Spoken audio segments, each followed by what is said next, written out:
et témoigner de ses bienfaits dans la vie de ma fille. C'est la nuit de mercredi, on était à un petit anniversaire au quartier. Tout s'est bien passé, nous sommes rentrés autour de 17 h. L'enfant s'est couché aux environs de 22 h, n'avait pas de problème. Jeudi matin, l'enfant se lève, elle se met à pleurer. Je la porte, je la réveille, ses yeux sont fermés. On a tout fait ce matin-là, ses yeux étaient toujours fermés. Mais je me suis demandé qu'est-ce qui ne va pas. Je ne sais vraiment pas ce qui s'est passé dans la vie de l'enfant pour qu'elle se réveille subitement le matin, ses yeux se ferment.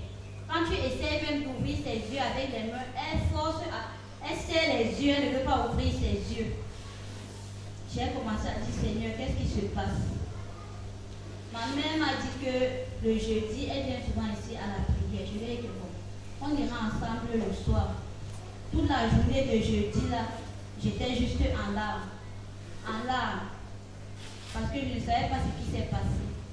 Quand je suis arrivée ici, là, ce jour de jeudi, là, dans la soirée, quand papa a demandé aux fidèles de monter, bon, moi je ne voulais pas monter parce qu'il avait dit ceux qui se sentaient mal en semaine pouvaient monter, mais moi je me suis dit, bon, il ne s'adressait pas à moi. Mais il y a un fidèle qui m'a dit, ma soeur, va avec l'enfant, parce que la façon dont l'enfant faisait, elle ne faisait que tourner la tête comme ça, les yeux fermés, elle faisait que tourner la tête, les yeux fermés.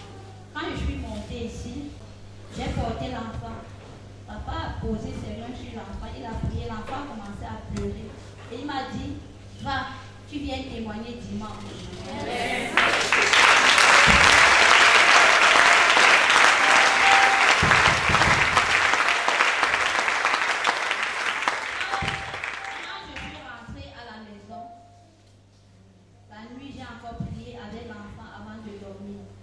Le lendemain matin de vendredi, l'enfant n'a toujours pas ouvert les yeux. Mon grand frère me dit, il faut que tu amènes l'enfant à l'hôpital.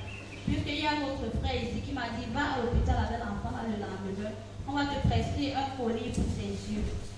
Quand je suis arrivée à la maison, j'ai dit ça à mon grand frère. Le lendemain matin, je me suis apprêtée avec ma grande soeur. On partait à Atia ce matin-là. On a pris une moto pour Atia, on a roulé une longue distance. Ma grande soeur et moi, on faisait que parler de Dieu, on parlait de la parole de Dieu avec le verset. Non, on faisait juste les commentaires là-dessus. Et on lui a expliqué le problème de l'enfant. Arrivé en route subitement, ma grande soeur regarde l'enfant, elle clignote les yeux. Elle me dit, l'enfant a clignoté les yeux. Je lui dis, ah bon, regarde encore. Quand elle regarde, elle constate que les yeux de l'enfant sont ouverts.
Oui, bien-aimés, vous savez, le diable voulait voler la gloire de Dieu. L'homme de Dieu a prié. Et lui a dit, va, reviens le dimanche pour témoigner. C'est à elle d'attendre le témoignage. Mais vous savez, quand Dieu est en train de faire dans ta vie, il y a les amis, il y a les voisins qui te regardent, qui t'influencent aussi, qui te disent certaines choses que tu ne pouvais même pas penser. C'est en ces moments-là que la bagarre ou la bataille commence. Alléluia. Mais Dieu, parce qu'il est Dieu, on ne vole jamais la gloire de Dieu. Alléluia. Bien aimé, l'argent qui était prévu pour la consultation, la souffrance pour attendre le médecin, s'il va venir à quelle heure, les médicaments qui devaient être achetés, le transport qui devait être bien payé chaque matin pour se rendre, ne connaissant même pas ce qui est en train de se passer, tout cela n'a pas été fait. Gloire à Dieu. Est-ce qu'on peut acclamer le Seigneur?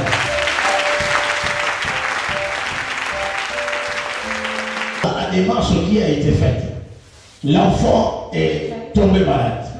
Parce que le jour-là, moi-même, je priais pour l'enfant. Les yeux de l'enfant étaient fermés. J'ai des photos qu'on a fait ici. J'ai posé la main. J'ai pris le passé sur ses paupières. Les yeux étaient complètement fermés. Bien aimé, et il faut croire. Ça, c'est une leçon. Ça, c'est un enseignement pour les Thomas qui pensent que il faut voir comment cela va se passer. Bien aimé, crois que les prières qui ont été faites, c'est déjà fait. Et je rends grâce à Dieu parce qu'elle est venue témoigner. Il y a beaucoup qui ont vécu des manifestations comme ça. Ils n'ont jamais témoigné. Ils sont là. Alléluia. Parce qu'on a déjà commencé les cultes. Quand elle a pensé, n'est-ce pas, d'envoyer la note, de dire que voilà, il y a un miracle ici. Le miracle s'est opéré ici. Écoutez, qu'est-ce qui va empêcher Dieu de te guérir de tes pieds, de guérir de ton ventre là, de guérir de ton kyste là, de guérir de tes fibromes qui te dérangent tout le temps, de guérir de tout ce qui est en train de se passer? Bien aimé, c'est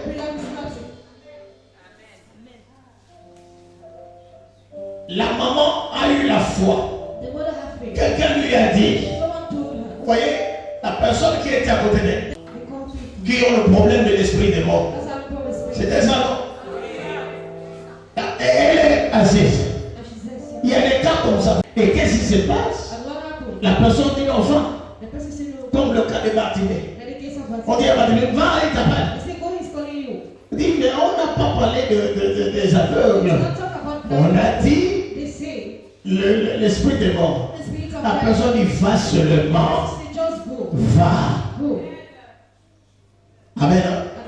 Et pendant que j'étais en train de prier, il y a un protocole qui m'a soufflé. Et sûrement elle a parlé avec le protocole. Et le protocole m'a soufflé. J'ai déjà fini à prier. Et le protocole dit, il y a un enfant malade. J'ai dit, ah bon, qu'est-ce que l'enfant a? Il dit, non, l'enfant, les yeux ne s'ouvrent pas depuis quelques jours. J'ai dit, non, le Seigneur m'a ouvert ses yeux. Alors reçois ton miracle au nom de Jésus. Et reviens dimanche pour témoigner. Et là, voilà, dimanche, elle est revenue pour témoigner.